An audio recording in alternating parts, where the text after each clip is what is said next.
Hello, this is Marty Ettington. I'd like to welcome you to podcast number 6 from MKEttingtonbooks.com. Today we're going to talk about the Compendium of Metaphysics and How-To Guides.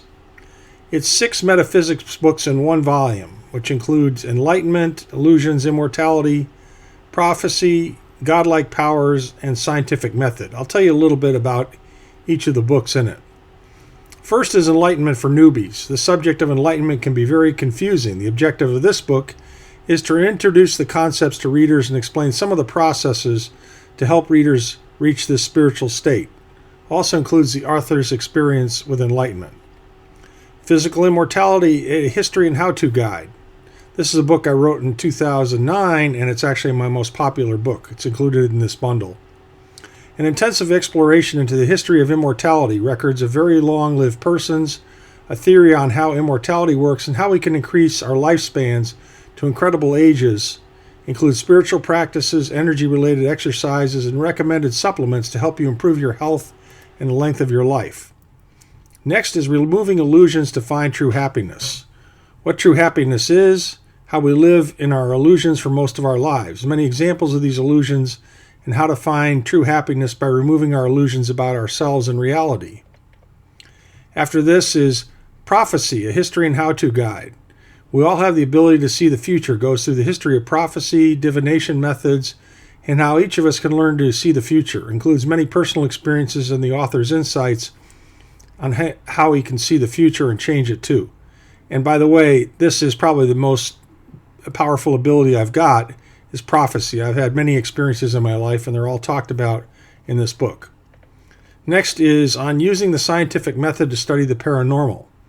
This is an analysis of the scientific method, flaws in the scientific examination of the paranormal, and how we can use science to study paranormal events. It includes a scale of believability, an explanation, and diagrams on the limits to science. And lastly, another very powerful and popular book of mine called Godlike Powers and Abilities, an encyclopedia of superhuman abilities including teleportation, invisibility, healing, psychokinesis, and much more. Covers many strange abilities such as a woman who lived normally but didn't eat or drink for 30 years, and experiences of becoming invisible too, and how to learn these abilities for yourself. So anyway, I've had this bundle out for a while, but it was approved as a audiobook, and it's got a variety of things in it. I think you'll love it. It's on the website MKEttingtonbooks.com. It's under the menu of premium books, and it says the Compendium book is the choice. It wouldn't make sense to include clips from all of the books in this podcast, so I'll include a couple of them, probably the introductory sections from a couple of the books. Here they are. Chapter 1, Introduction. Go to any bookstore and odds are you'll find at least one, if not a half dozen books with enlightenment as the subject matter. So what is enlightenment? It must be really difficult, most people think, when they hear the term. I believe that enlightenment is totally misunderstood by most people in the West. Next is a picture of a colorful mandala from the East used for meditation. One of the most popular Western images of enlightenment is the character Tyrone Power played in the 1946 movie The Razor's Edge. It's a story of a man who looks for fulfillment in India. He lives in the mountains with an Indian master and eventually, after many years, becomes enlightened. It took years of commitment and it was a lot of work. Most would say, that's nice, but I'm pretty busy now and I don't want to take all that time out of my life. For many years, and in the news for many years, we learned of Maharishi Mahesh Yogi, Parahamsa Yogananda, and other spiritual teachers and prophets with large organizations as students who study with them for many years. They are famous for their teachings and well respected by leaders in business and government. They must be doing something right, and it must really be intense in experience, right? Christian monks live in monasteries most of their lives. Occasionally we hear about one of them who is so saintly that he's renowned throughout the land. It seems he must have prayed every day for hours to finally reach peace with God. I'm here to tell you that these common beliefs about enlightenment are way off base. Not that these images are entirely untrue, but that they represent a real misunderstanding of the nature of enlightenment. Enlightenment is really much simpler but more deceptive than anyone who really understands it can relate properly. Why do I think I can teach this subject when I'm not famous or have lots of followers? Because followers and fame are not necessary to have some experience with enlightenment. What is necessary is a sharp mental razor to separate the fat from the meat or the truth from the illusions. In my own experience, enlightenment has come gradually to me. I've meditated for over 30 years, but it wasn't until I bought a really good set of audio tracks which enhanced my meditation experience that my spiritual focus really improved. What has happened to me over a period of years is that I live more centered in my spirit most of the time, and daily problems don't distract me as much. Even though I've gone through major life changes in the last couple of years, divorce, selling a house, lack of work problems, I'm a much happier and calmer person than I was 5 years ago. God's Spirit seems apparent to me most of the time, and I know that I've found a deeper peace than I ever thought possible. I don't feel this way all of the time. Having a family can be very stressful and emotions still sometimes fly, but it's a big difference from the way I used to be for me. Enlightenment for Newbies, or dummies, is a simple, straightforward resource that hopefully will give you a much better understanding of what enlightenment really is, what it is not, and how to get there. We will start our study of enlightenment in the next chapter by looking at the history of enlightenment. The first introduction was from Enlightenment for Newbies. This one is from Physical Immortality, a History and How-To Guide. Chapter 1, Introduction. A. Why another book on physical immortality? There have been thousands of books written over the centuries on immortality of the soul, also thousands of books written on health, diet, exercise, and positive attitudes to allow one to live the longest and healthiest life possible. Numerous books on myths and legends of physically immortal beings exist and has become a popular topic in science fiction. I've read many books on these subjects, but never one intended to blend all these concepts together in an integrated manner which provides a single holistic approach to life extension beyond the limits accepted by our civilization today. The goals of this book, therefore, are as follows: to get the reader to first open their mind to the real possibility of a greatly extended life. Second, to provide a conceptual framework of why the spiritual, exercise, and natural recommendations which really work.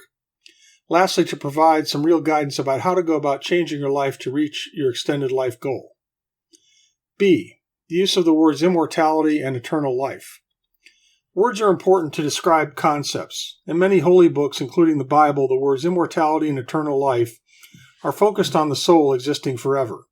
It is my belief that the soul is eternal and lives outside of time.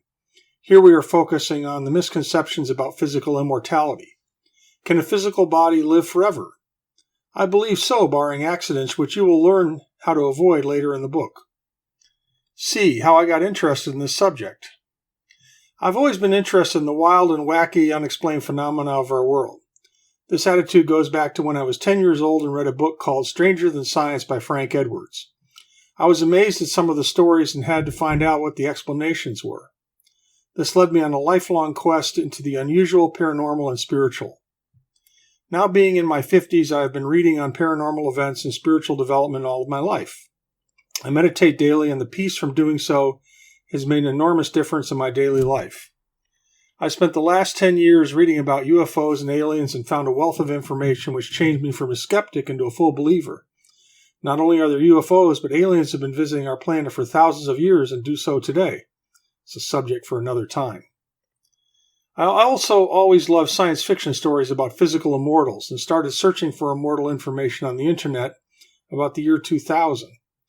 I figured anyone around for a long time would eventually get on the internet and start providing clues to look for other physical immortals. Didn't find any immortals directly, but did find a lot of information which supported claims that immortals do exist. Also read some metaphysical books that were about persons of unlimited longevity. One was the book The Magic Presence, about the immortal Count Saint Germain. Other books on Indian mystics often talk of physical immortals who are fully enlightened souls, but stay on the earthly planes anyway to help the common man advance his spirituality. D. Why would anyone want to live longer than 100 years? I think the answer is when you love life and you are in good health, why not? I think many of us would agree that living to a great age is invalid and not worth a lot. Now that I'm in my 50s, I'm only starting to realize how much more there is to life. It would take me hundreds of years to accomplish some of the things I really want to do. Here's a short list. Travel to every country in the world and see a lot and live in many cultures. Bullet, have multiple families sequentially with lots of kids. Bullet, build a multi-billion-dollar business. Bullet, vacation in a hotel orbiting the Earth. Bullet, learn and practice multiple professions like doctor, lawyer, architect, professional investor, artist, musician, newspaper, and many more. Bullet, build extensive wealth to enjoy boats, airplanes, and the like. Bullet, experience more sports and get good at them, like becoming a karate black belt. Bullet, get more pilot flying time for higher level licenses. Bullet, work on further spiritual development and related abilities. Making a significant dent in this list would take 1,000 years. E. No, I'm not an immortal. The obvious question the reader will ask at some point in this book is that if I know so much about this subject, am I an immortal hiding my identity? The answer is no. I'm only 54 at the writing of this book, and although I would like to live a very long time, I have a long time yet to just exceed normal age limits. Besides, if I was really already an immortal, I would be stupid to expose myself to the world and be constantly pestered and bothered going forward. F. Why should anyone listen to what I'm saying? I've studied and researched outside-the-box subjects since age 11. In my teens, I read numerous books on paranormal and spiritual phenomena. In college, I was fortunate to make friends with a blind psychic at my college and learn meditation and psychic abilities from him. In addition, at that time, I met others in the paranormal community, went to their meetings, joined several spiritual societies, including but not limited to the Theosophical Society of America, the American Society for Psychical Research, the Rosicrucians. I obtained and read books from these organizations as well as many other spiritual, occult, and Eastern classics. This information and my experiences formed the basis of my worldview. In addition, I was also attending a Christian church and had a conflict about spiritual approaches which lasted many years. Finally, it became clear to me that all religions are really describing the same infinite spirit that exists in all of us. My main goal in life is to become more enlightened. My interest in physical or immortality is really a side effect of that search. I've also thought that a long life will help me with my efforts to live an enlightened life in our world. There are no degrees given in physical immortality studies, and anyone living long enough to know the truth or falsehoods of what I'm saying probably wouldn't take the risk of exposing themselves anyway. However, I spent a number of years researching the subject. It has been one of my far-out interests which became intense about the year 2000. The idea came to me that if I were an immortal and had learned about new capabilities on the internet, I might want to use that medium to search for others like myself. After doing numerous internet searches, I didn't find any internet bulletin boards or websites which immortals used, but did find a number of websites focused on the discussion of immortality or providing information on the subject. I ordered a number of books on spiritual aspects of the subject and also went back to reread some of my older books like ones from the Theosophists on Ascended Masters. I also decided to try various exercises and supplements to see how they worked. My results are that I do seem to be healthier in my early 50s than I was 10 years earlier. My best suggestion for you is to do your own research on what I've given you here, trying out the avenues that appeal to you, and then form your own opinions. We can all meet in the year 3000 AD to celebrate the success of our life extension efforts. G. Decisions on releasing immortality how-to information. I had to make an important decision about releasing this material in wide circulation through an ebook and eventually printed versions. It's hard to find books that compile all the spiritual, energy, and physical immortality approaches into one summary as this book does. These books do exist, but they are rare. One is How to Live Forever with Golden Rules for Successful Living by Harry Gaze, written in 1904. Another is Breaking the Death Habit by Leonard Orr, which is discussed in a later chapter in this book.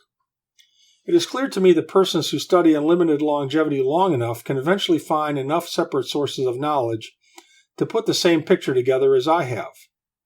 There are books and traditions mentioned later in this book that describe aspects of physical immortality, but no one book that combines all the practices and ideas into one summary. I'm forced to ask why. There should certainly be multiple persons down through the ages that have known as much or more about the subject than I do. I must conclude that those who practice the immortal arts consider it best to keep these concepts and knowledge secret. Why would that be? My best guess is that those in the know don't consider the general population ready to learn this information. They may think that if the world really knew and accepted that immortals existed, it might overturn religious, scientific, and governmental institutions due to the huge interest the world's population would have in finding some way to achieve immortality for themselves. On the other hand, since the successful approaches to immortality require a person to work on their spirituality, isn't that a good thing? Maybe it's that old adage, don't cast pearls before swine, which refers to not wasting wisdom on those who refuse to believe it.